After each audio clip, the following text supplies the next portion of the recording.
కూడి వచ్చిన మీకు అందరికీ మరి క్రీస్తు నామములో శుభములు వందనములు తెలియజేస్తున్నాను. ప్రార్థనతో ఈ ఆరాధన కార్యక్రమాన్ని ప్రారంభించుకుందాము.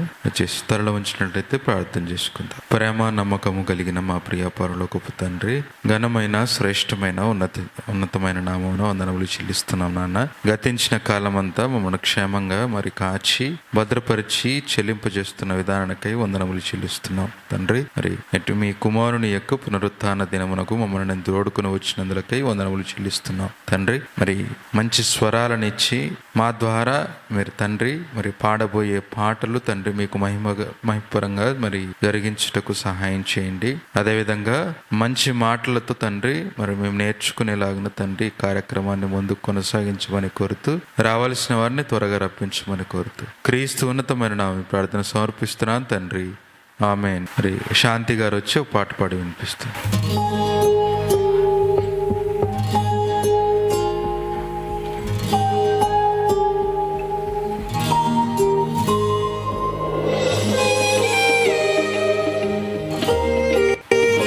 అందరికీ క్రీస్తు నామమున వందనాలు.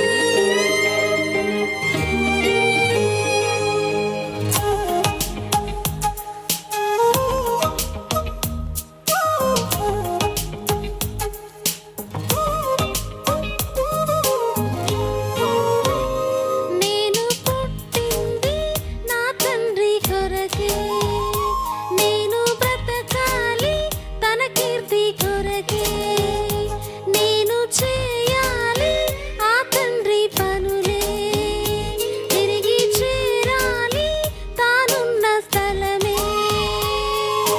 జగతికి ముందే ఏర్పరచి గ్రంథపు చుట్టలు నన్ను చేర్చి, పిండపు దశలో నన్ను చూసి కనుపాపవలే నన్ను కాచి, నేను పుట్టింది నా తండ్రి కొరకే, నేను బ్రతకాలి తన కీర్తి కొరకే.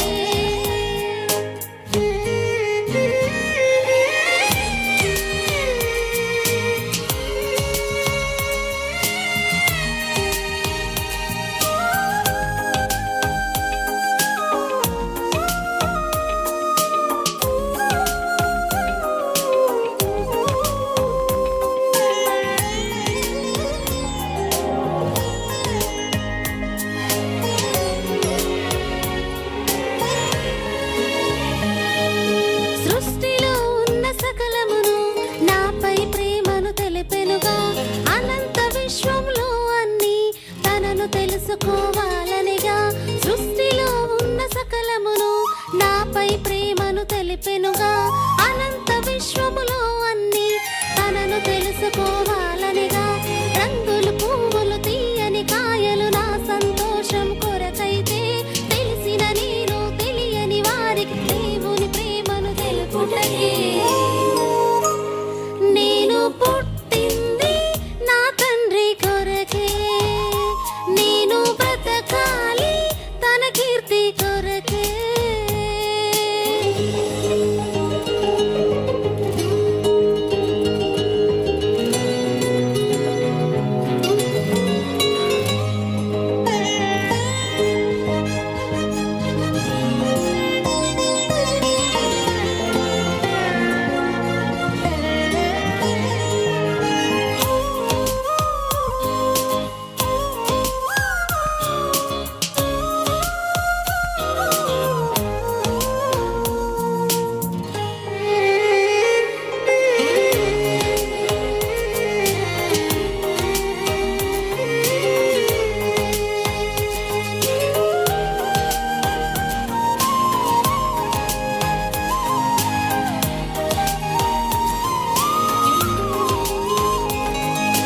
నీ తన మాటను వినను అని ముందే తండ్రికి తెలియునుగా, అందుకే క్రీస్తును నా కొరకే ఈ లోకమునకు పంపెనుగా. నీ తన మాటను వినను అని ముందే తండ్రికి తెలియునుగా, అందుకే క్రీస్తును నా కొరకే ఈ లోకమునకు పంపెనుగా. నేనే మార్గము సత్యము జీవము అంటూ నన్నే మార్చెనుగా, మరువని త్యాగం చేసి నన్నే తండ్రికి చేరువ చేసెనుగా. నేను పుట్టింది నా తండ్రి కొరకే,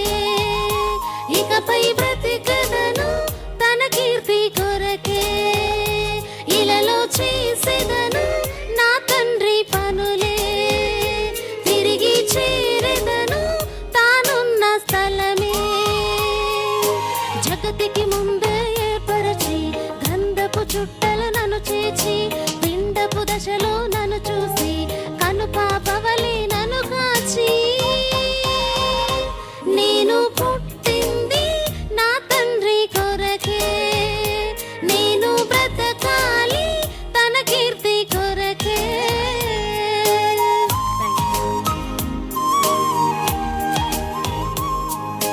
పాట పాడి వినిపించినటువంటి శాంతి గారికి సంఘం తరపున వందనాలు తెలియజేస్తున్నాను.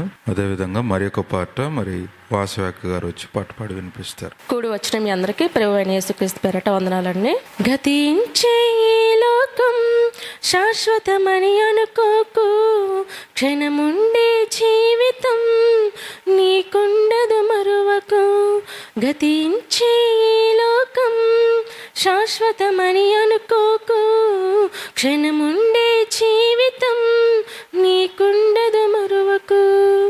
ఒంటరిగా వచ్చావు ఒంటరిగానే వెళ్ళాలి, నీ వారెందరూ ఉన్నా విడిచి వెళ్ళిపోవాలి.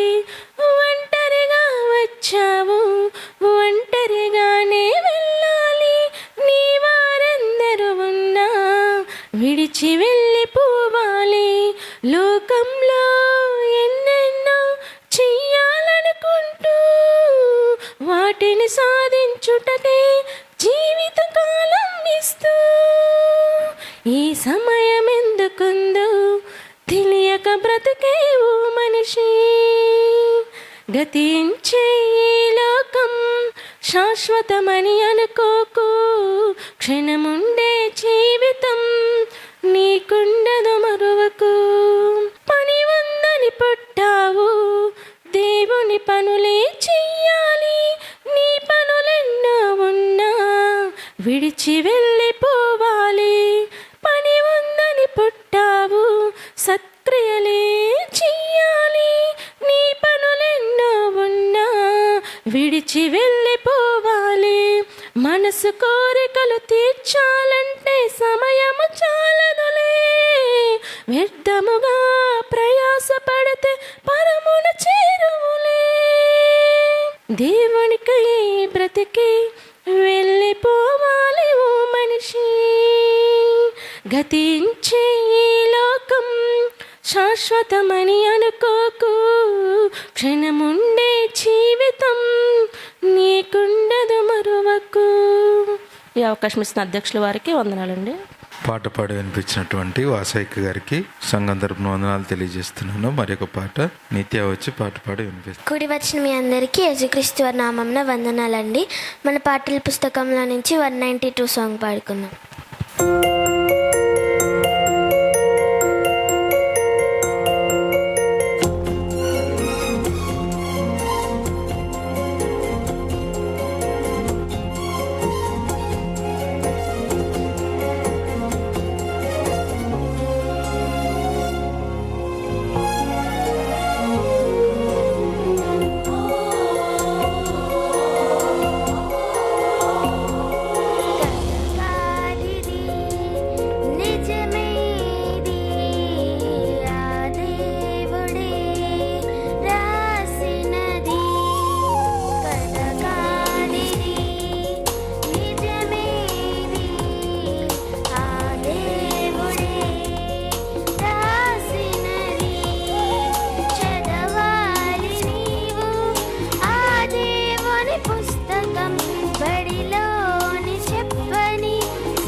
సత్యకి సంఘం తరపున అభినందిస్తున్నాను.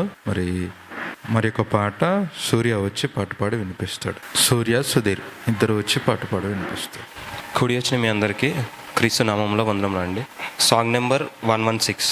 నీలో ఉన్నది భాగమే, నీ ఆత్మే దేవుని భాగమే, గతమే నువ్వే మరిచిపోయావు, నీ గమ్యం ఎప్పుడో మరిచిపోయావు. దేవుల్లో ఉన్నావు నిజంగా, తన ఆత్మే ఉన్నది నీకు స్థలంగా. దేవుల్లో ఉన్నావు నిజంగా, తన ఆత్మే ఉందొకనాడు స్థలంగా. నీలో ఉన్నది భాగమే, నీ ఆత్మే దేవుని భాగమే. దేవుని కనమే పట్టేస్తామని శాస్త్రవేత్తలే వెతికారు. దేవుని భాగం ఉన్నది ఒక్క నీలోనే, అది నాలోనే.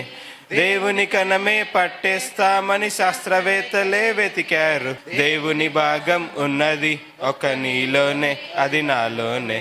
నీవు నేను మన ఇద్దరం ఆత్మలే, ఆత్మే ఎవరికి ఎన్నడూ దొరకదే.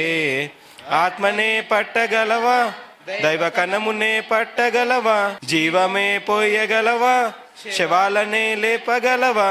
నీ చేత కాదంది బైబులే, నీ చేతులెత్తాలి దానికే.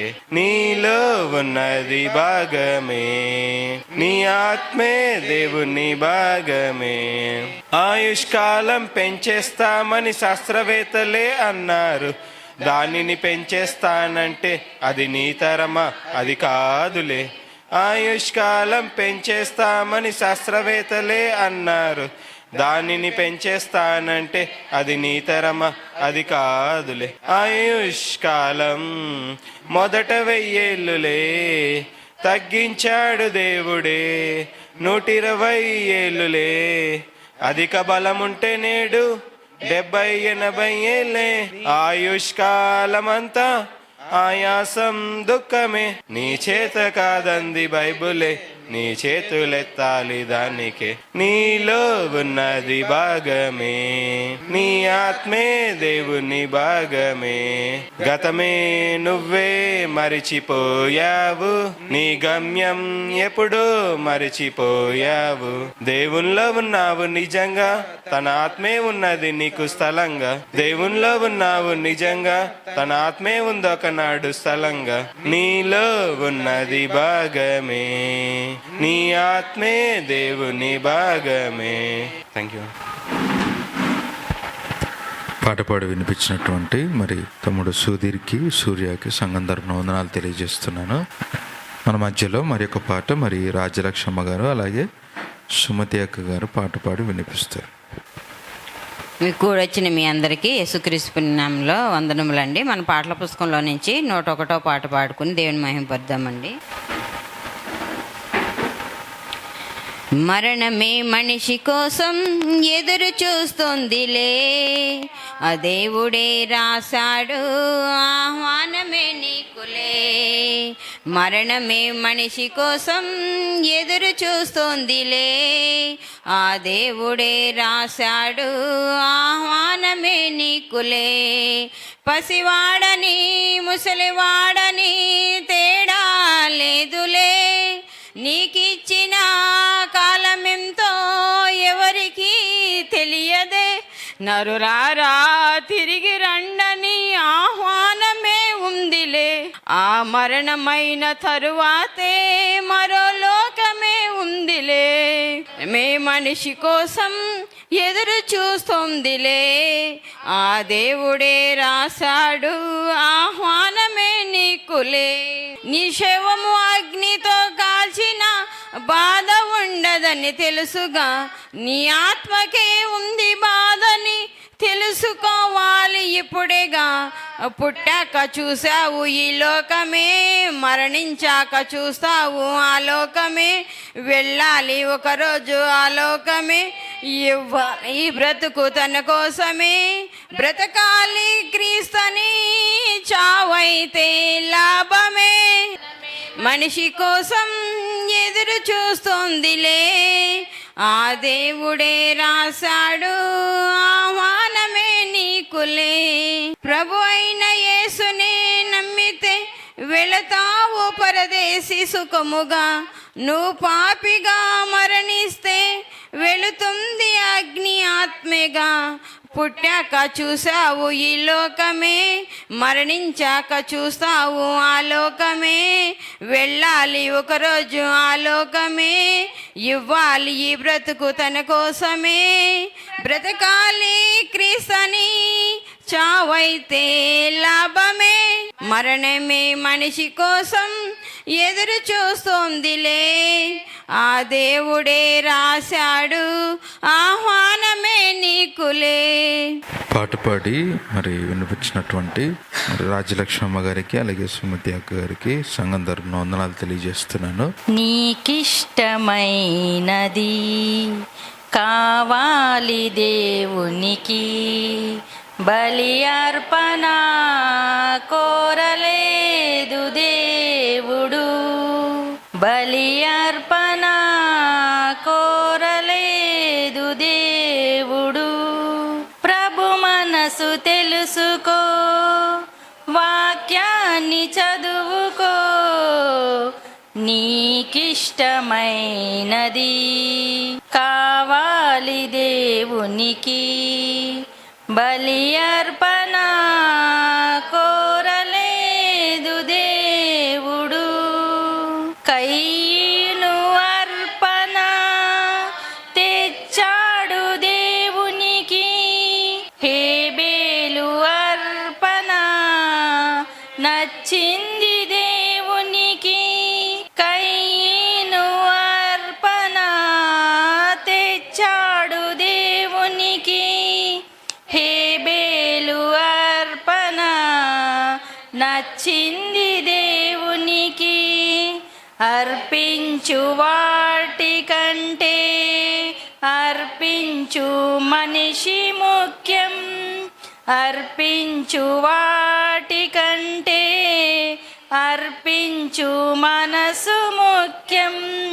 నచ్చాలి మొదట నీవే, కావాలి మొదట నీవే, నీకిష్టమైనది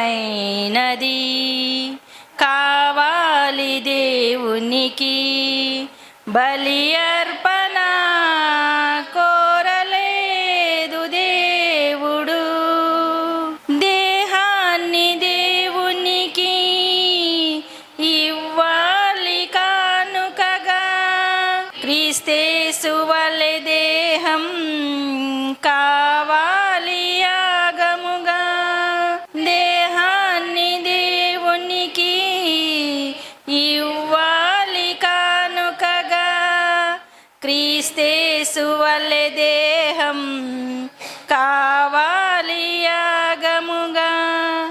నీ ధనము ధాన్యము కంటే ఒక పాపి మార్పు ముఖ్యం, నీ ధనము ధాన్యము కంటే ఒక పాపి మార్పు ముఖ్యం. ప్రకటించు క్రీస్తు కొరకే, మరణించు పాపి కొరకే, నీకిష్టమైనది కావాలి దేవునికి, బలి అర్పణ కోరలేదు దేవుడు, బలి అర్పణ కోరలేదు దేవుడు. పాట పాడి వినిపించినటువంటి శ్రీలతమ్మ గారికి సంఘం తరపున వందనాలు తెలియజేస్తున్నాను. మరి వాక్యంలోనికి వెళ్ళిపోదామండి. ముందుగా మరి వాక్య పఠనం చేసుకుందాం. మత్తయి సువార్త 17వ అధ్యాయము 21 నుంచి 23 వచనాలు మరి సోదరుడు సూర్య చదివి వినిపిస్తాడు. మొదటి వాక్య పఠనం అది. అలాగే రెండవ వాక్య పఠనంగా మత్తయి సువార్త 17వ అధ్యాయము 24 నుంచి 27 వచనాలు మరి శాంతి గారు చదివి వినిపిస్తారు. మత్తయి సువార్త 17వ అధ్యాయము 21 నుంచి 23 వచనాలు. వాక్యపఠనం చేసుకుందామండి. మత్తయి సువార్త 17వ అధ్యాయము 21 వచనం నుంచి. అందుకు ఆయన, మీ అల్ప విశ్వాసము చేతనే మీకు ఆవగించేంత విశ్వాసం ఉండిన ఎడల ఈ కొండను చూచి ఇక్కడ నుండి అక్కడికి పొమ్మనగానే అది పోవును. మీకు అసాధ్యమైనది ఏదీ నుండదని నిశ్చయముగా మీతో చెప్పుచున్నానని వారితో అనెను. వారు గలిలియాలో సంచరించుచుండగా యేసు, మనిషి కుమారుడు మనుషుల చేతికి అప్పగింపబడబోవుచున్నాడు, వారు ఆయనను చంపుదురు, 3వ దినమున ఆయన లేచునని వారితో చెప్పగా వారు బహుగా దుఃఖపడిరి. Thank you. మొదటి వాక్య పఠనాన్ని చదివి సహకరించినటువంటి సహోదరులు సూర్య గారికి సంఘం తరపున వందనాలు తెలియజేస్తున్నాను. అదేవిధంగా 2వ వాక్య పఠనంగా మత్తయి సువార్త 17వ అధ్యాయము 24 నుంచి 27 వచనాలు మరి శాంతి గారు చదివి వినిపిస్తారు. అందరికీ క్రీస్తునామమున వందనాలండి. వాక్య పఠనం చేసుకుందాం. మత్తయి సువార్త 17వ అధ్యాయము 24 నుంచి 27 వచనాలు. వారు కపెర్నహూమునకు వచ్చినప్పుడు అరసెకెలు అను పన్ను వసూలు చేయవారు పేతురు నొద్దకు వచ్చి, మీ బోధకుడు ఈ అరశకేలు చెల్లింపడా అని అడుగగా, చెల్లించుననెను. అతడు ఇంటిలోనికి వచ్చు మాటలాడక మునుపే యేసు ఆ సంగతి ఎత్తి, సీమోనా, నీకేమి తోచుచున్నది?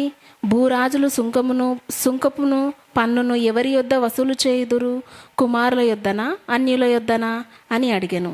అతడు, అన్యుల యొద్దనే అని చెప్పగా, యేసు, అలాగైతే కుమారులు స్వతంత్రులే.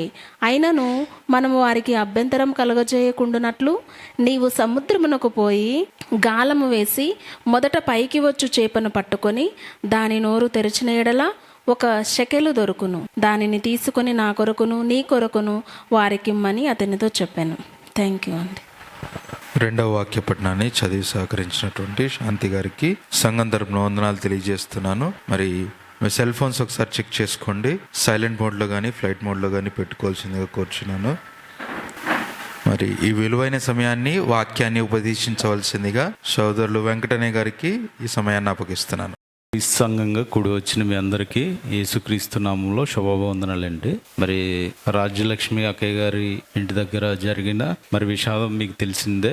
మరి కుటుంబ ఆదరణ కొరకు మీ అనుదిన ప్రార్థనలో జ్ఞాపకం చేసుకోండి, ప్రార్థించండి. ప్రార్థన చేసుకుని వాక్యంలోకి వెళ్ళిపోదామండి. పరలోకమందున్న మా తండ్రి, మీరు ఇచ్చిన ఈ అవకాశాన్ని బట్టి మీ కృతజ్ఞతాస్తుతులు చెల్లించుకుంటున్నాను నాయన. తండ్రి, ఈరోజు నేను నేర్చుకుంటున్న వాక్యం మా హృదయంలో భద్రపరుచుకుని మీ కొరకు బ్రతికే జ్ఞానాన్ని మాకు దయచేస్తారని కోరుకుంటూ, మరి ఈ లోకంలో మీ వాక్యాన్ని బట్టి మేము ఎలా బ్రతకాలో అలా బ్రతుకుటకు మాకు సహాయం చేస్తారని, జ్ఞానాన్ని, శక్తిని, తెలివిని ప్రసాదిస్తారని కోరుకుంటూ యేసుక్రీస్తు వారి పరిశుద్ధ నామంలో ఈ ప్రార్థన అడిగి వేడుకుంటున్నాను తండ్రి, ఆమేన్. ప్రియమైన దేవుని పిల్లారా, యుక్తమైన సేవలో సజీవ సమర్పణ సాధ్యమా అనే పాఠాన్ని మనం ఆలోచించబోతున్నాం. అయితే యుక్తమైన సేవ అనగానే పౌలు గారి మాటల్లో మనం వెళ్ళి ఆలోచించగలిగితే, రోమీయులకు రాసిన పత్రిక 12వ అధ్యాయము 1వ వచనం, కాబట్టి సహోదరులారా, పరిశుద్ధమును దేవునికి అనుకూలమునైన అంటే దేవునికి అనుకూలంగా ఉన్నదంట, దేవునికి అనుకూలమునైన సజీవయాగముగా మీ శరీరములను ఆయనకు సమర్పించుకొనుడని దేవుని వాత్సల్యతను బట్టి. ఏమని చెప్పట్లేదండి, పౌలు గారు చెప్పట్లేదు. ఏం చేస్తున్నారంట? బతిమలాడుతున్నాడంట. మరి బతిమలాడటం ఏంటండి? అవసరం ఏముంది ఆయనకి? బతిమలాడుకోవాల్సిన పని ఏంటి అంటే, ఇది ఎందుకు బతిమలాడుతున్నాడంటే, ఈ విషయం ఎవరికి అనుకూలంగా ఉందంట? దేవునికి అనుకూలంగా ఉందంట. దేవునికి అనుకూలమునైన సజీవ యాగముగా మీ శరీరములు ఆయనకు సమర్పించుకొనుడి, దేవుని వాత్సల్యమును బట్టి మిమ్మును బతుమాలుకొనుచున్నాను, ఇటు సేవ మీకు యుక్తమైనది. అంటే దేవునికి మన శరీరాన్ని సమర్పించుకోవడం, దేవునికి మన శరీరాన్ని సమర్పించుకోవడం, ఇది ఎవరికి యుక్తమైనదంట? ఇటు సేవ ఎవరికి యుక్తమైనదంట? మనకి. ఇది ఎవరికి అనుకూలంగా ఉందంట? దేవునికి అనుకూలంగా ఉందంటండి. ఎలా ఇవ్వాలంట? సజీవ యాగముగా. అదేంటండి సజీవ యాగముగా ఇవ్వడం ఏంటి అంటే, ఇప్పుడు సజీవ యాగముగా అంటే మేము బ్రతుకుండగానే చనిపోవాలా?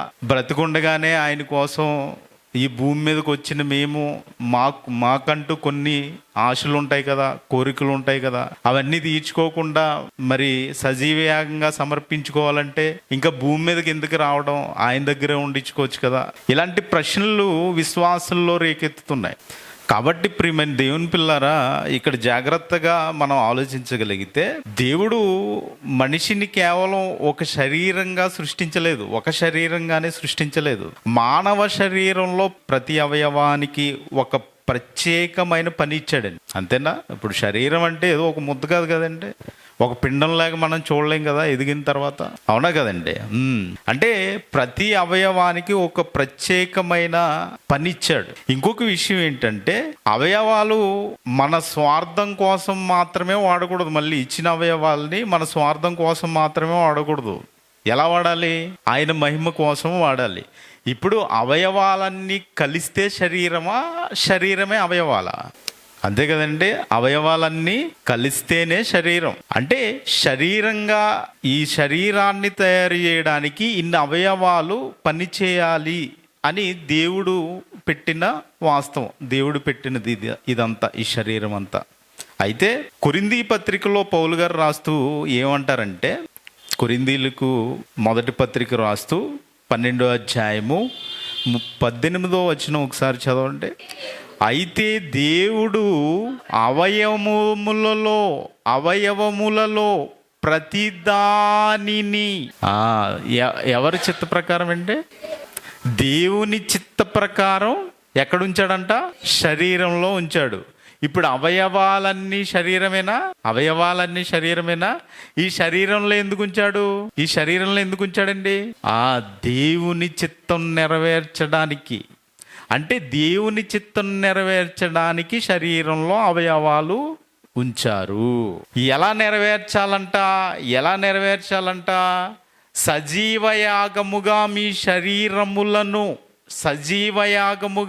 శరీరములను ఆయనకు సమర్పించుకొనిడి అంటున్నారు. అంటే ఇప్పుడు మనకి అవయవాలు చూసుకుంటే సుమారు 76-80 వరకు ఉంటాయండి అవయవాలు, శరీరంలో అవయవాలు లెక్క పెడితే.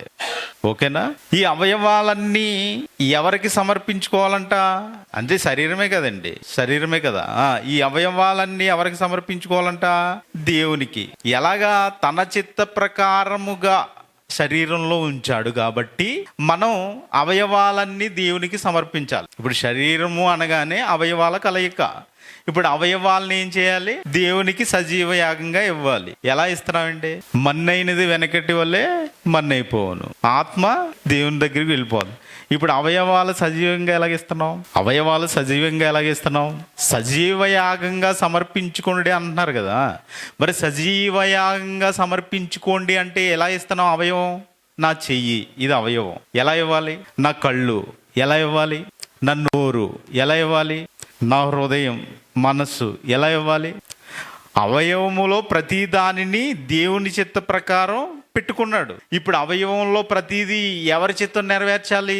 దేవుని చిత్తాన్ని నెరవేర్చాలి. దేవుని చిత్తాన్ని నెరవేర్చాలంటే ఈ అవయవం ఎలా ఇవ్వమని చెప్తున్నాడు దేవుడు? సజీవ యాగంగా ఇమ్మంటున్నాడు. సజీవ యాగంగా ఎలా ఇవ్వాలి? మీ కన్ను ఇలా పీక్కుని ఇచ్చేయాలా? మీ చెయ్య నరుక్కుని ఇచ్చేయాలా? అవునా కదండి? ఆలోచించాలి కదా. అంటే పౌలు గారు మాటలు అర్థం కావడానికి కొద్దిగా కష్టంగా ఉంటాయని పేతురు గారు మాట్లాడారు. ఎందుకు సజీవయాగంగా సమర్పించాలో, ఎందుకు ఇవ్వాలో ఫస్ట్ మనం ఆలోచించాలి. ఏమి ఇవ్వమంటున్నాడో ఆలోచించాలి. ఇలా ఆలోచించగలిగితే ఇప్పుడు పాత నిబంధనలో బలి లేదా సమర్పణ అనేసరికి ఏం చేసేవారండి? పాత నిబంధనలో బలి లేదా సమర్పణ అనేసరికి ఏం చేసేవారు? బలిచ్చేవారు. అంతే కదా? బలిచ్చేవారు అంటే సమర్పించేవారు. దేన్ని? ఏదో ఒక పక్షినో జంతువునో దేన్నో సమర్పించేవారు. ఇప్పుడు ఇక్కడ మనల్ని ఏమవ్వమంటున్నాడంటే, మీరే ఇంకెవరు వద్దు నాకు, పశువులు వద్దు, పక్షులు వద్దు, ఏమీ వద్దు నాకు. ఏం కావాలంట? మీరే సజీవ యాగంగా. ఇప్పుడు ఒక పక్షిని ఎలాగైతే మీరు సజీవంగా తీసుకొచ్చి బలిస్తారో, ఒక జంతువుని ఎలాగైతే సజీవంగా తీసుకొచ్చి బలిస్తారో, మీరే సజీవంగా రండి నా దగ్గరికి. మీరే సజీవంగా రండి. వచ్చి ఏమవ్వాలి? బలైపోవాలి. అంతే కదండి అర్థం? అంతేనా? చూసారా మాట? సజీవ యాగముగా మీ శరీరములను ఆయనకు సమర్పించుకోండి. ఏం సమర్పించుకోవాలి? అర్థమవుతుందా? అంటే ఇక్కడ పాత నిబంధనలో ఒక జంతువునో పక్షినో బలిగా ఇస్తే క్రొత్త నిబంధన వచ్చేసరికి క్రీస్తులో మనము సమర్పణ, క్రీస్తులో ఏమైపోవాలంటే సమర్పణ, సజీవమైన బలిగా అయిపోవాలి. ఎక్కడ? క్రీస్తులో. అయితే మరి సజీవమైన సమర్పణ సాధ్యమా అంటే సాధ్యమే. ఎలా అండి? దేవుని కృపతో మాత్రమే సాధ్యమండి. దేవుని కృపతోటే సాధ్యం. ఎందుకంటే ఈరోజు దేవుని కృప పొందుకోవాలంటే ఏం చేయాలి? దేవునికి అనుగుణంగా ఉండాలి, దేవునితో అనుసానందంతో ఉండాలి, దేవుని కోసం ఏదైనా చేయాలనే తపన ఉండాలి, దేవుని కోసం నేను ఇంత కష్టపడగలను అనే మనసు ఉండాలి. ఎప్పుడైతే ఇవన్నీ ఉంటాయో ఏమొస్తుందండి మన మీదకి? దేవుని కృప వస్తుంది. ఎప్పుడైతే ఈ దేవుని కృపను పొందుకుంటామో అప్పుడు మనలో ఉన్న అవయవాలు ఏ చిత్త ప్రకారం చేయించుకున్నారంటే ఆయన దేవుని చిత్త ప్రకారం ఏం చేశారంట? అవయవాలు చేశారంట. అంటే ఇప్పుడు మనిషి శరీరంలో అవయవాలు పైనుంచి చూద్దాం, మీకు కనిపించేవి, మీరు చూడగలిగేవి ఏంటి? కళ్ళు. మొట్టమొదటిగా మన కళ్ళుని ఆలోచించగలిగితే కళ్ళు దేన్ని చూడాలంటే, కళ్ళు దేన్ని చూడాలి? దేవుని వాక్యాన్ని చూడాలి, దేవుని చిత్తాన్ని చూడాలి. అవునా? మన కళ్ళు దేవుడిచ్చిన గొప్ప అవయవం అండి. ఇప్పుడు శరీరం అంతా ఉండి కళ్ళు లేవనుకోండి, శరీరం అంతా ఉండి కళ్ళు లేవనుకోండి, ఇప్పుడు కళ్ళు లేని వాళ్ళ దగ్గరికి వెళ్ళి మీరు అడిగితే నేను ప్రపంచాన్ని చూడలేకపోతున్నానే అని బాధపడతారు. ఎందుకంటే కొంత వయసు వచ్చిన తర్వాత కళ్ళు మసకొస్తాయి. కళ్ళు మసకొచ్చినప్పుడు ఏం చేస్తారు? కళ్ళు క్లారిటీగా కనిపించడానికి కళ్ళజోడు దగ్గరికి వెళ్తారు. అవునా కదా? అంటే దాని ప్రాధాన్యత అప్పుడు తెలుస్తుంది, అప్పటి వరకు తెలీదు. నా కళ్ళు బాగానే ఉన్నాయి కదా అనుకుంటారు. కానీ ఎప్పుడైతే మసక బారుతున్నాయో, ఎప్పుడైతే అవి చూపు తగ్గుతున్నాయో అప్పుడు వాటి ప్రాధాన్యత తెలుస్తుంది. చాలా ప్రాధాన్యత అండి. దేవుడు పెట్టిన కళ్ళు మనం చూసే విషయాల్లో ఏదైనా మంచి అవయవాల గురించి మనం చెప్పుకోగలిగితే, కళ్ళు లేకపోతే మీరు దేన్ని, మీ అవయవాలు మీరే చూడలేరు. అయితే దేవుడు పెట్టిన ఈ శరీర అవయవాల్లో కళ్ళు అనేది ప్రాధాన్యత ఎక్కువ, కంటికి ప్రాధాన్యత ఎక్కువ ఉంది. అయితే మరి కంటిని గురించి మనం ఆలోచించగలిగితే ఈ కళ్ళు ఇప్పుడు సజీవ యాగంగా ఇచ్చేయాలి. అంతేనంటే మనం అదే కదా మాట్లాడుకున్నాం. మన శరీరాన్ని మీరు ఏమంటున్నాడు? సజీవ యాగంగా మీ శరీరములో ఆయనకి సమర్పించుకోండి. సజీవ యాగంగా సమర్పించుకోండి అంటే శరీరంలో ఏమున్నాయి? అవయవాలు ఉన్నాయి. అవయవాలు ఎన్ని అని లెక్క పెట్టుకుంటే సుమారు 76 నుంచి 80 వరకు అవయవాలు ఉన్నాయి. ఇప్పుడు ఇవన్నీ ఎలాగ సమర్పించాలి? దేవునికి సజీవంగా సమర్పించాలి. ఇప్పుడు కళ్ళుని తీసుకుంటే, మన కళ్ళునే తీసుకుంటే వీటిని సజీవ యాగంగా దేవునికి సమర్పించాలి. ఆర్గాన్ డోనర్ అంటారు. ఆర్గాన్ డోనర్ అంటారు. అంటే ఏంటి? మరణించిన వెంటనే మీ కళ్ళు ఇన్ని నిమిషాలు బ్రతుకుంటాయి. ఆ బ్రతికిన క్షణాలలో తీసుకువెళ్ళి ఎవరికి ఇచ్చేయాలి? ఎవరికైతే మీరు డొనేట్ చేస్తానని చెప్పారో వారికి ఇచ్చేయాలి. ఇది ప్రాసెస్ చాలా ఫాస్ట్ గా ఉంటుంది. ఇప్పుడు దేవుడు మిమ్మల్ని అడిగి ప్రశ్న ఏంటంటే, అరే నాయన, నీ కళ్ళు నా చిత్త ప్రకారం పెట్టుకున్నాను, నేను నా చిత్త ప్రకారం నా చిత్తాన్ని నెరవేర్చడానికి పెట్టాను. నీ కళ్ళు సజీవయాగంగా నాకు కావాలి, సజీవంగా కావాలి. ఎలా? మీ కళ్ళు సజీవంగా నాకు కావాలి. ఎలా? అంతే కదండి ప్రశ్న. అవునా కదా? ఎలా ఇవ్వాలంటే కీర్తనల గ్రంథం 119వ అధ్యాయం 37వ వచనం, వ్యర్థమైన వాటిని చూడకుండా నా కన్నులు త్రిప్పివేయుము, నీ మార్గముల్లో నడుచుకొనుటకు నన్ను బ్రతికింపుము. ఏం చేయాలంటే మన కళ్ళు ఇప్పుడు సజీవయాగంగా దేవునికి సమర్పిస్తున్నావా? ఏమండి? ఏం చూడకూడదంట? వ్యర్థమైన వాటిని చూడకూడదు, వ్యర్థమైన వాటిని చూడకూడదు, వ్యర్థమైన వాటిని చూడకూడదు, వ్యర్థమైన వాటిని చూడకూడదు అని చెబితే ఎన్ని వ్యర్థమైనవి చూస్తున్నాం? మీకు ఆల్రెడీ 3 కోతుల గురించి తెలుసులే. ఏంటి? ఇవి తెలుసు. కానీ వీటి గురించి వింటారు కానీ, చెప్పుకుంటారు కానీ, బొమ్మలు కూడా పెట్టుకుంటారు కానీ అవి పాటించడం మాత్రం రాదు. అలాగే దేవుని దగ్గరికి వచ్చినప్పుడు కూడా ఏం చేస్తున్నారంటే ఈ వచనం అందరికీ తెలుసు. ఇప్పుడు మీ కన్ను సజీవ యాగంగా సమర్పించాలంటే ఇప్పుడు ఏం చేయాలి? వ్యర్థమైన వాటిని చూడకూడదు అంటే ఏమంటున్నారు చూడండి, మళ్ళీ చదవండి ఆ మాట. వ్యర్థమైన వాటిని చూడకుండా నా కన్నులు త్రిప్పివేయుము, నీ మార్గములో నడుచుకొనుటకు నన్ను బ్రతికింపుము అన్నారంటే. యోబు గారు తన కళ్ళ విషయంలో నిబంధన చేసుకున్నాడు. ఒకసారి చూద్దాం ఆ మాట కూడా. యోబు గ్రంథము 31వ అధ్యాయం 1వ వచనం. నేను నా కన్నులతో నిబంధన చేసుకొంటిని, ఆ కన్యకును నేను ఎలాగ చూతును అంటే ఈ నిబంధన చేసుకున్నాడంట. ఏమని? కన్యకును నేను చూడకూడదు. మరి ఈ రోజు యువత ఎలా ఉంది? కాలేజీల ముందర, స్కూల్ ముందర ఎందుకు నిలబడతారు? బ్యాచ్లుగా ఎందుకు నిలబడతారంటే ఫోన్ ఓపెన్ చేసి ఏం కనిపిస్తాయి? కన్యకలే. వ్యర్థమైన వాటిని చూడకూడదంటే ఫోన్లో అన్నీ ఏం కనిపిస్తున్నాయంటే అన్ని వ్యర్థమే. వేలు ఇలా వెళ్ళిపోతూ ఉంటుంది, అంతే, వ్యర్థమే, అంతే కదండి. అన్ని వ్యర్థమైనవే. ఇప్పుడు సజీవ సమర్పణ అంటే ఇప్పుడు ఏం చేయాలి? ఇదిగో దేవుడు చెప్తున్నాడు కదా, ఇదిగో నువ్వు వ్యర్థమైన వాటిని చూడకూడదు, నిబంధన చేసుకోవాలంటే యోబు ఎలా అయితే నిబంధన చేసుకున్నాడో, ఇదిగో నేను ఈ రోజు నుంచి వ్యర్థమైన వాటిని చూడకూడదు. అప్పుడు నువ్వు సజీవ యాగంగా ఇచ్చినట్టు దేవునికి. నీ కళ్ళు దేవునికి సజీవ యాగంగా ఇవ్వాలంటే నువ్వు నిబంధన చేసుకోవాలి. ఏమని చేసుకోవాలి? వ్యర్థమైన వాటిని నేను చూడను తండ్రి, ఇంకా నేను చూడను. ఇదిగో నీ వాక్యం, నీ మాటలు నీ గురించే. ఇలా ఆలోచించాలి అంటే నీ కళ్ళు ఎవరికి చెందినవి? ఇప్పుడు దేవునికి చెందినవి. నువ్వు వ్యర్థమైన వాటిని చూస్తున్నావంటే ఎవరికి చెందినవి అంటే దెయ్యానికి చెందినవి. అంతే, సింపుల్, అంతే కదండి. నెక్స్ట్ ఇంకా చెవుల గురించి మనం ఆలోచించగలిగితే చెవులు ఏం చేయాలి? ముసలం ముచ్చట్లకి ఇవ్వాలా? ఏం చేయాలి? వాక్యము వినాలి. చెవులు ఏం చేయాలి? వాక్యము వినాలి. విశ్వాస జీవితానికి చాలా అవసరం. ఎప్పుడైతే వాక్యాన్ని మీ చెవులో వేసుకుంటారో, వాక్యానికి మీ చెవులు ఇస్తారో, మీ జీవితం చాలా ఆనందంగా ఉంటుందండి. ఎప్పుడు? విన్నప్పుడు కాదు, అది పాటించిన తరువాత. అదేంటండి, నేను రోజు వాక్యం వింటున్నాను, నేను రోజు చదువుకుంటున్నాను, నేను రోజు ప్రార్థన చేసుకుంటున్నాను, నేను రోజు భక్తిగా జీవిస్తున్నాను, అసలు నాకులాగా ఎవడో భక్తిగా ఉండడు అని నువ్వు అనుకుంటే సరిపోదండి.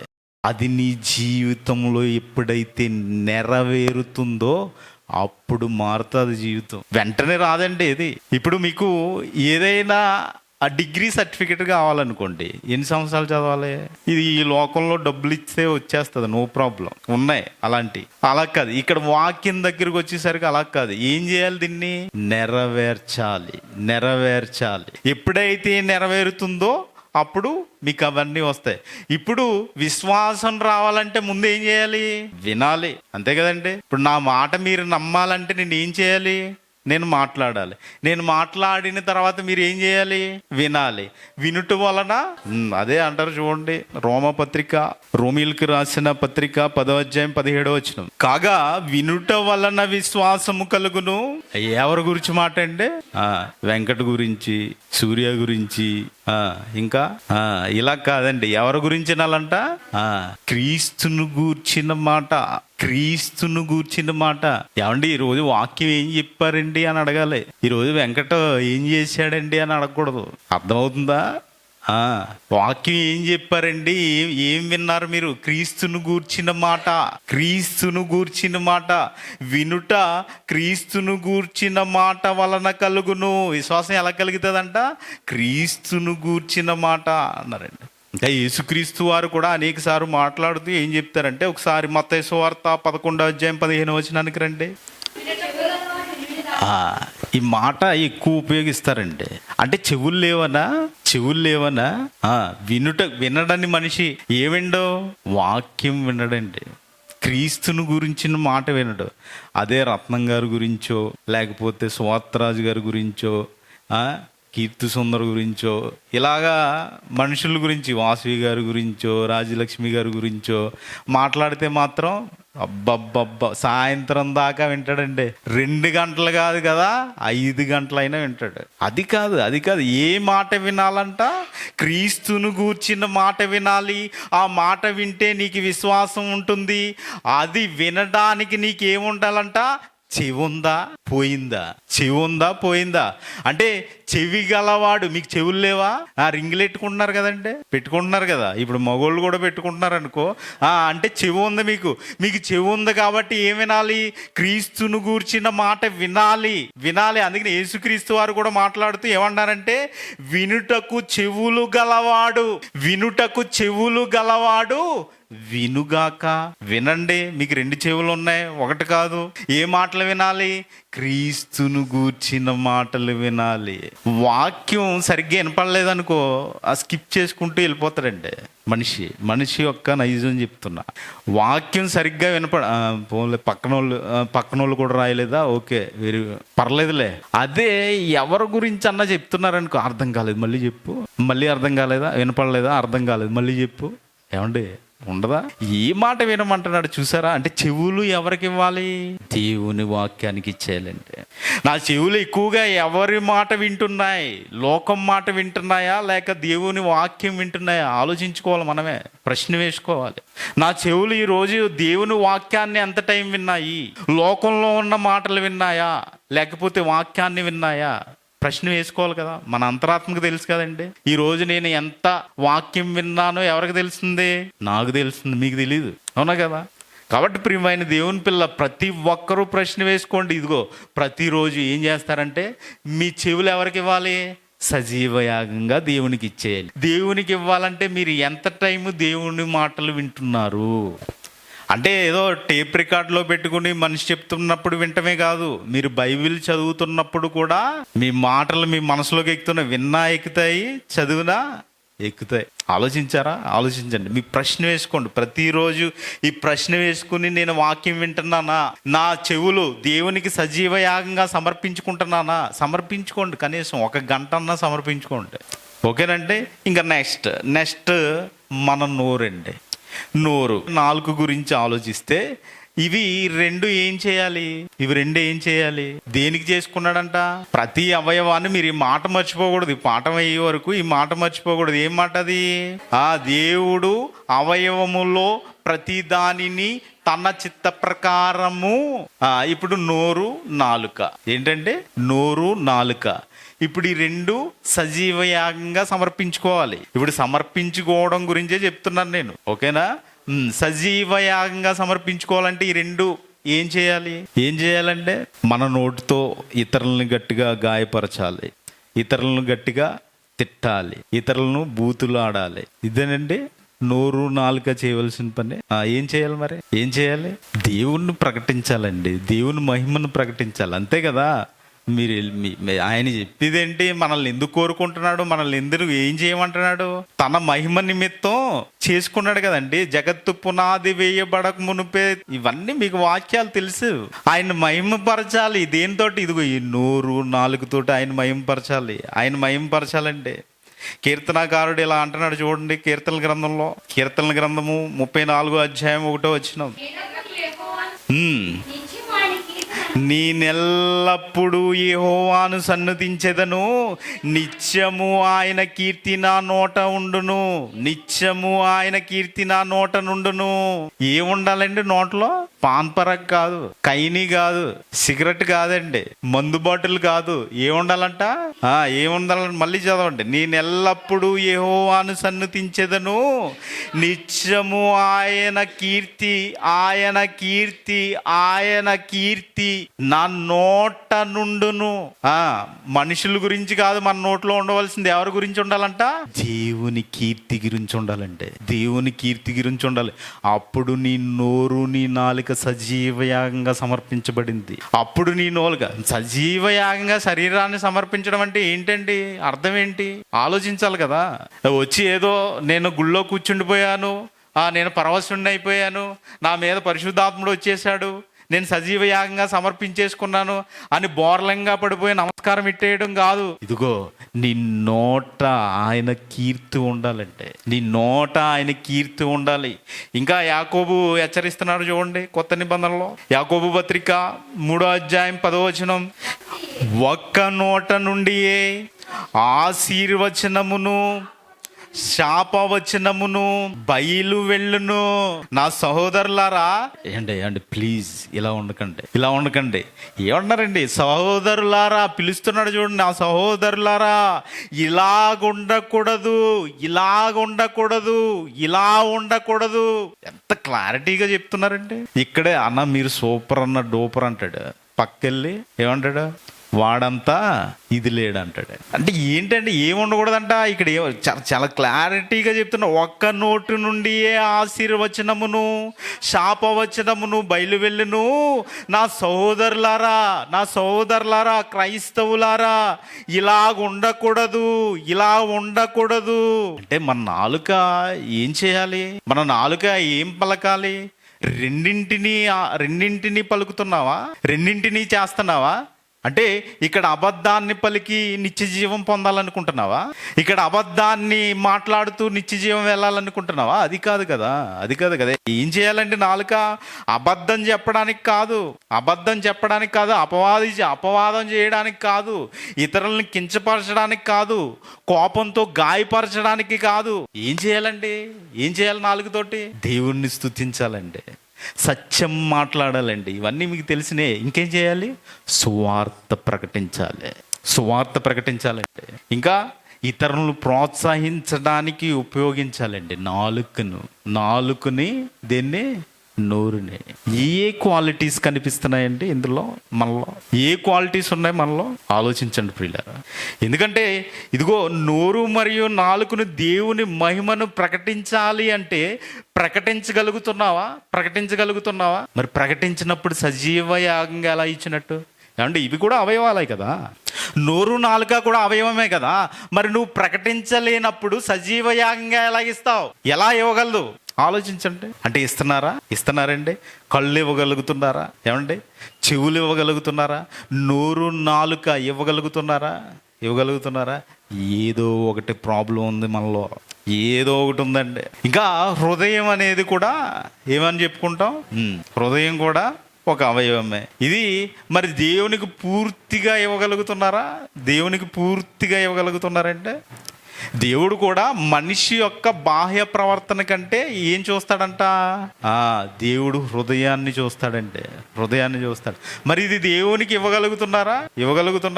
చూడండి ఒకసారి మత్తయి సువార్త 22వ అధ్యాయం 37వ వచనం, అందుకు ఆయన నీ పూర్ణ హృదయముతో, అంటే ఒక సున్నా గీస్తే ఆ సున్నాలోకి ఏం వెళ్ళకూడదు. పూర్ణంగా ఉండాలి. కోడిగుడ్డు పూర్ణం అంటారు కదండి. పూర్ణం నోట్లో ఎట్టుకుంటాడు కానీ పూర్ణమైన మనసు ఇవ్వడానికే ఒప్పుకోడు. ఏమన్నాడు? నీ పూర్ణ హృదయముతోను, నీ పూర్ణాత్మతోను, నీ పూర్ణ మనస్సుతోను నీ దేవుడైన ప్రభువును ప్రేమింపవలనన్నదియే. ఎందుకంటే ప్రధానమైన ఆజ్ఞ ఏదంటే చెప్తారండి యేసుక్రీస్తు వారు. పూర్ణంగా ఇచ్చేయాలి. ఇంకా సామెతల గ్రంథము 4వ అధ్యాయం 23వ వచనం, నీ హృదయములో నుండి జీవధారలు బయలుదేరును. కాబట్టి అన్నిటికంటే ముఖ్యముగా నీ హృదయమును భద్రముగా కాపాడుకో. ఏమంటున్నారంటే అన్నిటికంటే ఏంటి? అన్నిటి అంటే అవయవాలన్నింటికంటే ఏం చేయాలంట? మీ హృదయాన్ని భద్రంగా కాపాడుకోవాలి. ఇదిగో ఎప్పుడైతే మీరు హృదయాన్ని భద్రంగా కాపాడుకుంటున్నారో అప్పుడండి నిజమైన సమర్పణ. మొదటి సమర్పణ ఇదే. ఏమివ్వాలి? దేవునికి మీ హృదయం ఇచ్చేయాలండి దేవునికి. ఎప్పుడైతే మీరు ఇది ఇవ్వగలుగుతున్నారో, ఇది ఈ అవయవాన్ని మీరు అవయవం అని చెప్పుకుంటున్నారు కదా, ఈ అవయవాన్ని మీరు ఇచ్చినట్టు సజీవ యాగంగా ఏమంటే ఎవరు ఆలోచిస్తున్నారు? శరీరం దేవుడు శరీరాన్ని సజీవ యాగంగా సమర్పించుకోమన్నాడు కాబట్టి మనం గుళ్ళోకి వెళ్ళి అలాగా ఉండిపోతే సరిపోతుంది. ఇలా ఆలోచిస్తున్నారండి. ఇక మీ మనస్సు అంటారు కదా, దాన్ని మనస్సు అంటారు కదండి. అంటే మీ మనస్సు ఎలాగా దేవుని వాక్యముతో నూతనపరచబడాలండి. దేవుని వాక్యంతో నూతనపరచబడాలి. రోమీయులకు రాసిన పత్రిక 12వ అధ్యాయం 2వ వచనం, మీరు ఈ లోక మర్యాదను అనుసరింపక ఉత్తమమును అనుకూలమును సంపూర్ణమునై ఉన్న దేవుని చిత్తమేదో పరీక్షించి తెలుసుకొనున్నట్లు మీ మనస్సు మారి నూతన మగుట వలన రూపాంతరం పొందండి. ఎంత అన్ని క్లారిటీగా ఉన్నాయండి, క్లియర్గా ఉన్నాయా? రూపాంతరం పొందండి. ఇప్పుడు మీ మనస్సు ఏమవ్వాలంట? లోక మర్యాదను అనుసరించండి. మీ ఇష్టం, మీరు ఎలా నాశనం అయిపోతారో పోండి, కానీ మీరు తిరిగి నా దగ్గరికి వచ్చేయండి అన్నాడండి దేవుడు. ఏమంటున్నారు? ఈ లోక మర్యాదను అనుసరింపక ఉత్తమమును అనుకూలమును సంపూర్ణమునై ఉన్న దేవుని చిత్తమేదో మీ మీ మీ మీ అవయవముల్లో ప్రతిదీ దేవుని చిత్త ప్రకారం చేయబడింది. దేవుని చిత్తమేదో పరీక్షించి తెలుసుకొనున్నట్లు మీ మనస్సు మారి నూతన మగుట వలన రూపాంతరం పొందండి. ఇదిగో మీ కళ్ళున్నా కదా, రూపాంతరం చేయండి. చెడుని చూడకండి, మార్చండి దాన్ని మంచి వైపు మార్చండి. మీ నాలుక మీ నోరు ఉన్నాయి కదా, ఇదిగో చెడు మాట్లాడకండి, మార్చండి. శుభవచనం పలకడానికి ప్రయత్నించండి, మార్చండి, నూతనపరచండి. ఇంకా పౌలు గారు మరొక మాట చెప్తున్నారు చూడండి. ఫిలిప్పీలకు రాసిన పత్రిక 2వ అధ్యాయం 5వ వచనం, క్రీస్తు యేసునకు కలిగిన ఈ మనస్సు మీరును కలిగి ఉండండి. మీరు కూడా కలిగి ఉండండి. ఏంటి? క్రీస్తు యేసుకు కలిగిన మనస్సు ఉందా మనకి? ఉందండి. అండ్ క్రీస్తు యేసుకు కలిగిన మనసు ఉందా మనకి? అండ్ ఉందండి. ఉంటే ఎలా ఉంటాం?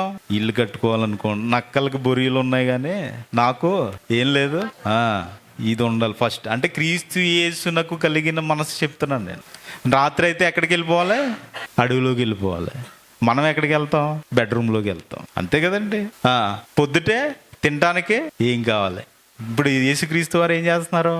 నా తండ్రి పని. 12 సంవత్సరాలకే నా తండ్రి పని. ఏదండి? క్రీస్తు యేసునకు కలిగిన మనస్సు.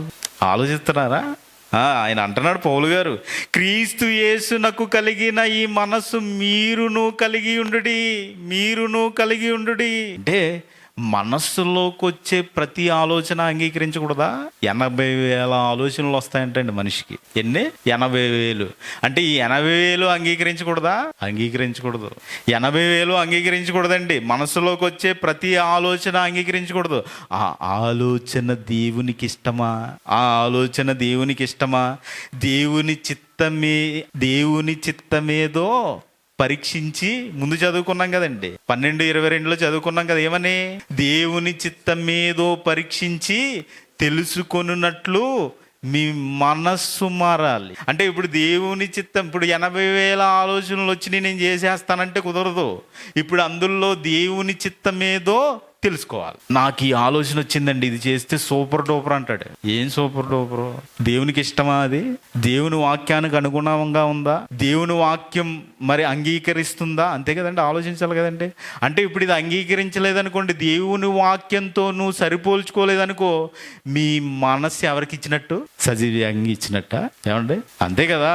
మీ మనస్సు అంటే ఏంటి? ఇప్పుడు మీ మెదడులో ప్రేరేపిత, మీ మెదడు ఎవరికి ఇవ్వాలి? సజీవంగా దేవునికి ఇచ్చేయాలి. మీ మెదడులో వచ్చే ఆలోచనలు దెయ్యపు ఆలోచనలు అనుకో, మీ మెదడు సజీవంగా దేవునికి ఇచ్చినట్ట. ఏమండి? నీ పక్కన పెట్టి ఏ ఆలోచనకు తావివ్వాలి? దేవుని ఆలోచనలోకి వెళ్ళాలి. అప్పుడు ఇచ్చినట్టు ఎవరికి? దేవునికి. ఇవన్నీ పరిశీలించుకోవాలండి. ఇదిగో నా నిర్ణయాలు దేవుని చిత్తానుసారమా అని మనమే పరిశీలించుకోవాలి. నేను తీసుకునే నిర్ణయం దేవునికి ఇష్టమైనదా? నేను తీసుకునే ఆలోచన దేవునికి ఇష్టమైనదా? ఇదిగో నాకు ఇన్ని ఆలోచనలు వచ్చినాయి కదా, ఇందులో దేవునికి ఏ ఆలోచన నచ్చుతుంది, వాక్య ప్రకారం ఏ ఆలోచన ఉందనే నిర్ణయం తీసుకోవాలండి. ఎక్కడ తీసుకుంటారంటే? మనిషి తీసుకుంటున్నాడా? ఏమండి? ఇప్పుడు ఇమ్మీడియట్లుగా మందు తాగాలి అనిపిస్తే చర్చిలో నుంచి లెగిసి వెళ్ళిపోయే వాళ్ళు కూడా ఉన్నారు. ఏమండి? చూసాను నేను ఇవన్నీ. చర్చిలో నుంచి లెగిసి మధ్యలో లెగిసి వెళ్ళిపోయి బారు దగ్గర కూర్చునే వాళ్ళు కూడా ఉన్నారు. ఏంటది? మనస్సు. నీ మనస్సు నాకు వచ్చిన నిర్ణయం కరెక్టా కాదా? దేవుని చిత్తమేనా? దేవుని చిత్తాన్ని నెరవేరుస్తుందా? లేదు, దెయ్యపు చిత్తానికి వెళ్ళిపోయాడు. ఆలోచించాలి ప్రియులు, ఆలోచించాలి. ఇంకా మనకి ఇంకా ముఖ్యమైన ఏంటంటే చేతులంటే. ఈ చేతులు ఉన్నాయి కదా, ఈ చేతులు ఏం చేయాలి? ఈ చేతుల్ని ఏ కార్యాలకి సమర్పించాలి?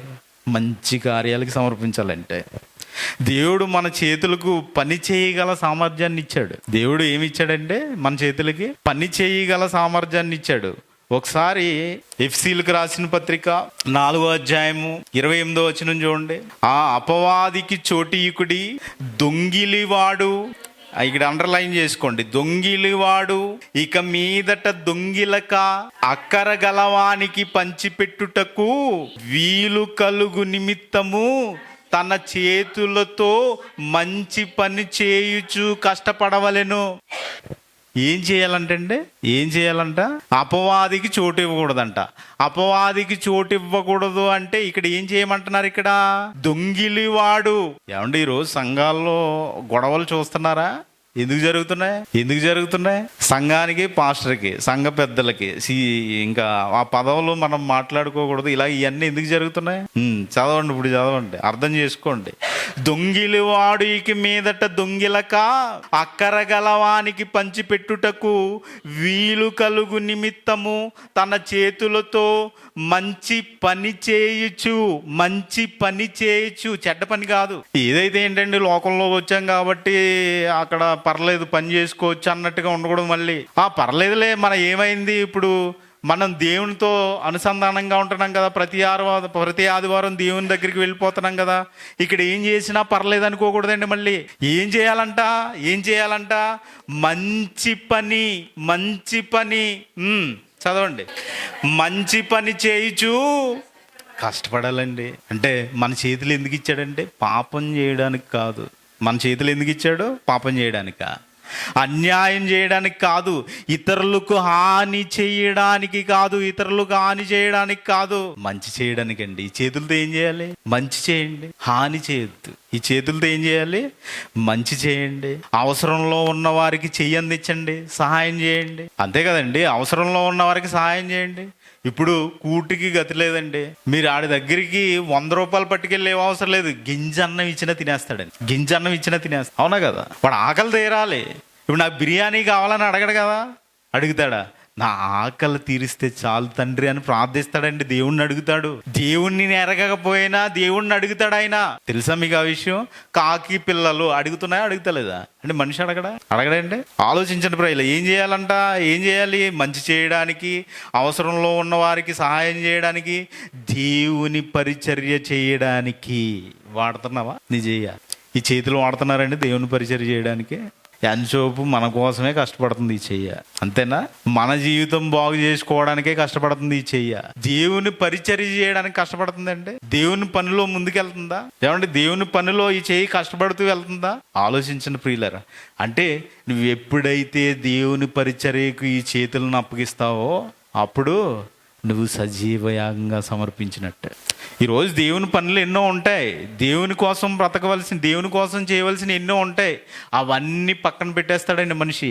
ఏం చేస్తాడు? సొంత కార్యం. చెప్పేశారు కదా పౌలు గారు, మీరు మీ సొంత కార్యాలే చూసుకుంటున్నారు. చూడండి ప్రియులు, అంటే మీ చేతులు ఎవరికి అప్పగించాలంట? పరిచర్యకు అప్పగించాలండి. ఇంకొక నెక్స్ట్ చేతుల తర్వాత కాళ్ళు. చేతులతో పని చేయాలంటే కాళ్ళతో నడవాలి. ఎక్కడికి వెళ్ళాలి?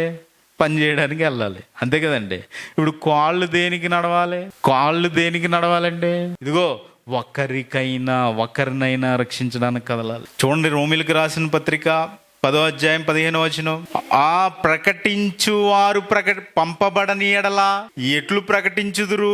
ఇందు విషయమై ఉత్తమమైన వాటిని గూర్చిన సువార్త ప్రకటించు వారి పాదములు ఎంతో సుందరమైనవి.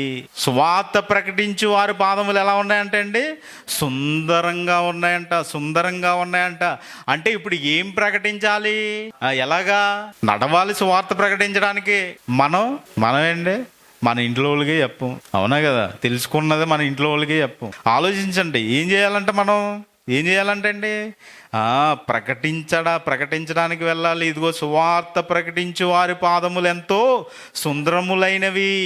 యేసు తన శిష్యులుగా ఆజ్ఞాపిస్తూ కూడా ఇంకొక మాట అంటారు చూడండి. మత్తయి సువార్త 28వ అధ్యాయం 19వ వచనం. మత్తయి సువార్త 28వ అధ్యాయం 19వ వచనం. కాబట్టి మీరు వెళ్ళి సమస్త జనులను శిష్యులుగా చేయుడి, తండ్రి యొక్కయు కుమారుని యొక్కయు పరిశుద్ధాత్మ యొక్కయు నామములోనికి వారికి బాప్తిసం ఇచ్చుచు. అంటే ఇప్పుడు మన కాళ్ళు ఎక్కడికి వెళ్తున్నాయి? పాపం ఉన్న ప్రదేశాలకా లేక దేవుని పరిచర్య చేసే ప్రదేశాలకు వెళ్తున్నాయా? ఏమండి, ఏ ప్రదేశానికి వెళ్తున్నాయి మన కాళ్ళు? సినిమా అంటే టక టక టక టక టకమని బయలుదేరిపోతాడండి. రోజు గంట చేసి స్నానం అరగంటలో చేసేస్తాడు. అవునా కదా? ఇక్కడ అక్కడ తిండా ఏమి పట్టించుకోడు. చర్చికి రమ్మంటే పొద్దున్నే టిఫిన్ చేయాలి, ఇంకేం కావాలి? బండి లేదు, ఇంకా డబ్బులు లేవు. అదే సినిమా కంటే అరే పక్కనోడికి ఫోన్ చేస్తాడు, పక్కన ఫ్రెండ్కి, అరే అర్జెంటుగా సినిమా రిలీజ్ అయింది, నాకు ఇంత అమౌంట్ కొట్టు, నీకు శాలరీ రాగానే ఇచ్చేస్తాను. మరి చర్చ్ కంటే డబ్బులు లేవండి, శాలరీ రాలేదు ఇంకా. ఇదేంటిది? అంటే ఏం చేస్తున్నాడు? దేవుని పరిచర్యకి కానీ దేవుని వాక్యానికి కానీ నడవట్లేదు అంటే సజీవ యాగంగా ఇవ్వలేకపోతున్నాడు. ఎవరికి అప్పగిచ్చేస్తున్నాడు? దెయ్యానికి అప్పగిచ్చేస్తున్నాడు. ఏమంట? కాబట్టి మీరు వెళ్ళి సమస్త జనులు శిష్యులుగా చేయండి అంటే ఎక్కడ చేస్తున్నారండి? అంటే సజీవమైన సమర్పణ అంటే మన పాదాలు కూడా దేవుని చిత్తానికి అప్పగించడం. ఇప్పుడు సజీవంగా నేను సమర్పించుకోవాలంటే ఇదిగో నా పాదాలు ఎక్కడికి వెళ్తున్నాయి? పాపానికి వెళ్తున్నాయా? ఇదిగో దేవుని దగ్గరికి, దేవుని న్యాయ విధికి వెళ్తున్నాయా? ఇప్పుడు నేను పాపానికి వెళ్తూ ఆ దేవుని దగ్గరికి నేను నడిచానంటే ఊరుకుంటారంటే? ఒప్పుకుంటారా దేవుడు? అవునా కదా? అంటే ఎటువైపు వెళ్తున్నావు? నీ కాళ్ళు ఎటువైపు నడుస్తున్నాయి? ఎక్కడికి వెళ్తున్నాయి నీ కాళ్ళు? పాపంలోకి పాపానికి నడుస్తున్నాయా? ప్రతిరోజు దేవుని వైపు నడుస్తున్నాయా? ఆలోచించాలండి. అంటే మీరు ఎప్పుడు దేవుని చిత్తానికి మీ కాళ్ళను అప్పగిస్తారో, అప్పుడు సజీవ యాగంగా సమర్పించుకున్నట్టు. ఇవన్నీ ఏంటండి? ఇప్పుడు వరకు మనం చెప్పుకుంటున్నాం ఏంటి? అవయవాలు. ఎక్కడున్నాయి ఇవన్నీ? శరీరంలో ఉన్నాయి. ఇంకా మోకాళ్ళ దగ్గరికి వెళ్దాం. మోకాళ్ళు ఏం చేయాలి?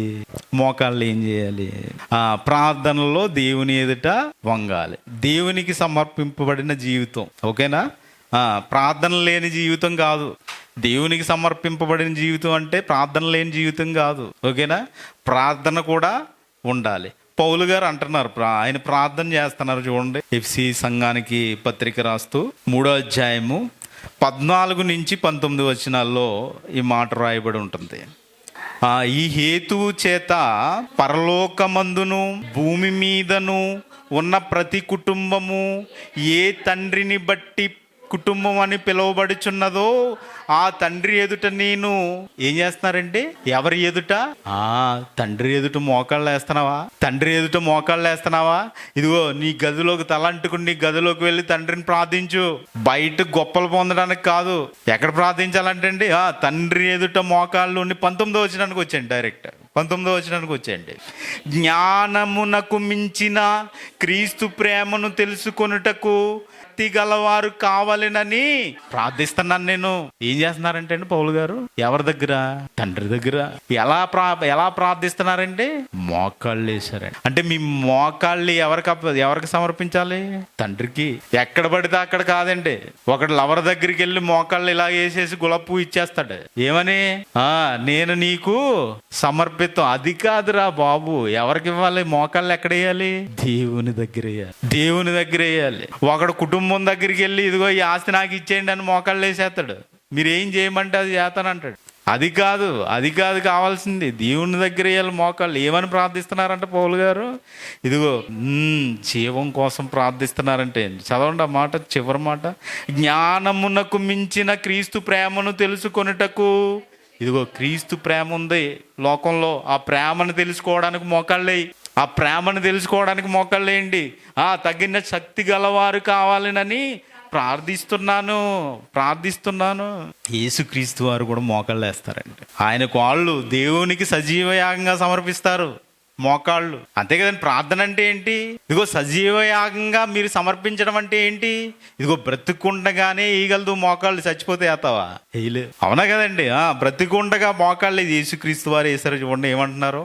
యేసు కూడా ప్రార్థన చేస్తూ యేసుక్రీస్తు వారు కూడా దేవుని చిత్తానికి తనను తాను సమర్పించుకున్నాడండి. లోకాసు వార్త 22వ అధ్యాయము, లోకాసు వార్త 22వ అధ్యాయము 41 నుంచి 43 వచనాలు. వారి వద్ద నుండి రాతి వేత దూరముగా వెళ్ళి మోకాళ్ళుని, తండ్రి ఈ గిన్నె నా యొద్ద నుండి తొలగించుటకు నీ చిత్తమైతే తొలగించము, అయినను నా ఇష్టము కాదు నీ చిత్తమే సిద్ధించునుగాక అని ప్రార్థించారు. ఏమని ప్రార్థిస్తున్నారంటే మీ చిత్తమైతే చేయండి ఆయన, లేకపోతే మనం ఏం చేస్తాం, నాకు కావాలి. కన్నీటి ప్రార్థన చేశానండి రాత్రంతా. ఎందుకు? జాబు రావట్లేదని. కన్నీటి ప్రార్థన చేశానండి రాత్రంతా. దేనికి? ఇల్లు కట్టుకోవాలని. కన్నీటి ప్రార్థన చేశానండి రాత్రంతా. దేనికి? పిల్లలు కావాలని. ఏమంటే ఇవన్నీ ఉంటాయి కదండి. ఇంకా ఇలాంటివి చెప్పుకుంటా పోతే చాలా ఉంటాయి. ఏమని అడగాలండి? నీ చిత్తం అయితే ఇవ్వండి తండ్రి, నీ చిత్తం అయితే. ఇప్పుడు ఏం సమర్పించుకుంటున్నావు ఇక్కడ? నీ మోకాళ్ళు అంటే సజీవయాగంగా మీ మోకాళ్ళు, ఆ ప్రతి అవయవం సమర్పించుకోవాలి. అంటే మోకాళ్ళు వంగినప్పుడు మన చిత్తం తగ్గి ఎవరి చిత్తం పెరుగుతుందంటే? దేవుని చిత్తం పెరిగిపోతుంది. మనం తగ్గించుకోవాలి దేవుని దగ్గర. ఎప్పుడైతే తగ్గించుకుని అడుగుతావో నిన్ను లేపుతాడండి, మామూలుగా కదా. ఇంకా తనను తాను తగ్గించుకుని వాడు, ఈ మాట మీకు తెలిసిందే. అవునా కదా? మీరు దేవుని దగ్గర మోకాళ్ళు వేస్తాక ఏంటండి? అవునా కదా? ఆలోచించండి ప్రియులారా. ఎందుకంటే మోకాళ్ళు వేసి అడగండి, ఏమవుతుంది? వంగండి, ఇలా నిటారుగా నిలబడి నాకు ఇస్తావా ఇవా అని మీ నాన్న అడిగినా ఇవ్వడు. ఆలోచించారా? ఇంకా ముందుకు వెళ్దాం. ఇంకా శరీరం అంతా ఏం చేయాలి? ఇవన్నీ ఎక్కడ ఉన్నాయండి? శరీరంలో అవయవాలు.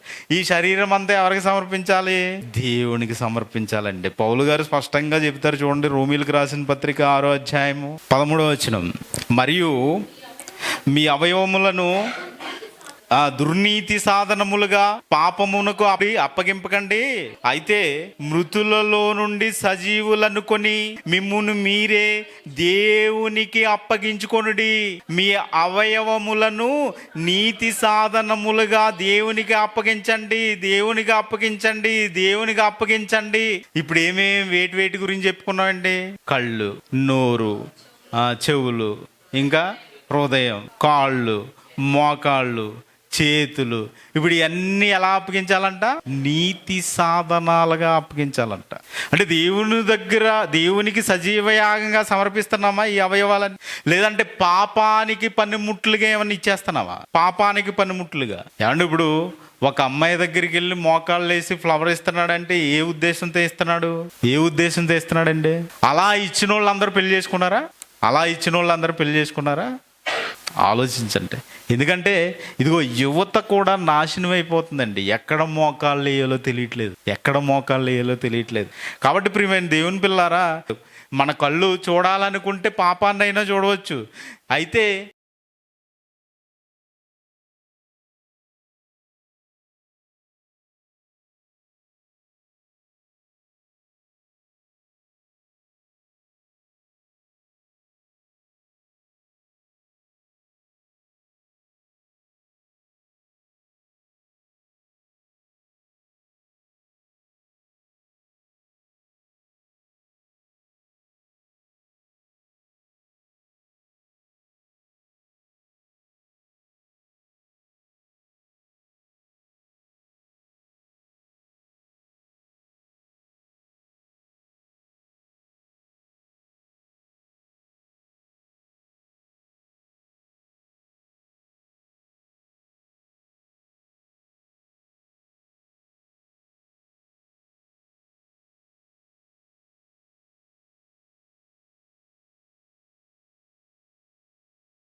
సజీవ సమర్పణ సాధ్యమా?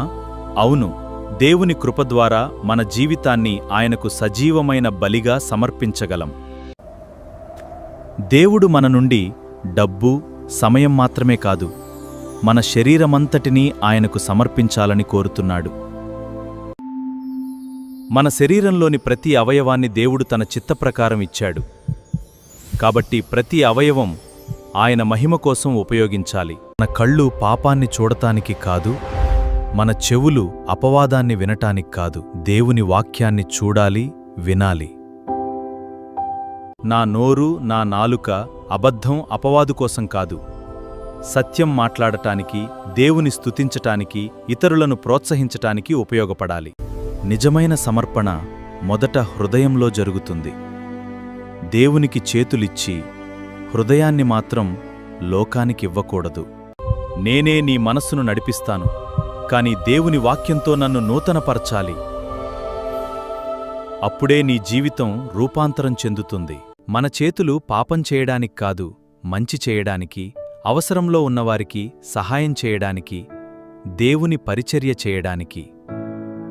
మన కాళ్ళు పాపం వైపు కాకుండా దేవుని పరిచర్య వైపు నడవాలి. సువార్త కోసం వెళ్ళాలి.